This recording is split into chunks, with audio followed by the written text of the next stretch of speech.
कसं आहे की काँग्रेस नेते नाना पटोले नेहमीच उपट सुंब्यासारखी भाषा करतात, खोटं बोलतात आणि सर्वसामान्य जनतेची दिशाभूल करतात. हा त्यांचा स्वभाव आहे. ते काय म्हणाले की शेतकऱ्याचे विद्युत पंपाचे कनेक्शन बंद केले.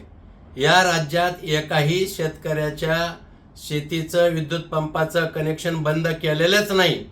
उलट मुख्यमंत्री सौर योजना अर्थात सोलार खऱ्या अर्थाने शेतकऱ्यांच्या जीवनात आर्थिक क्रांती घडवणारा प्रकल्प आहे.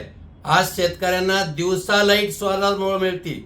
शेतकरी दिवसाच आपले ऊस असतील पिकं असतील भिजन शिजन करतो आणि म्हणून खऱ्या अर्थाने नाना पटोले यांनी जरा शेतकऱ्यांच्या बांधावर जावं आणि पाहावं वस्तुस्थिती काय. मला त्यांना सांगायचंय की तुमच्या काळात भारनियम हा जो शेतकऱ्यांना शब्द चिटकालेला होता तो 2014 नंतर राज्याचे मुख्यमंत्री आमचे नेते देवाभाऊ यांच्या कर्तृत्ववान कामगिरीमुळे भारनियम शब्द निघालेला आहे.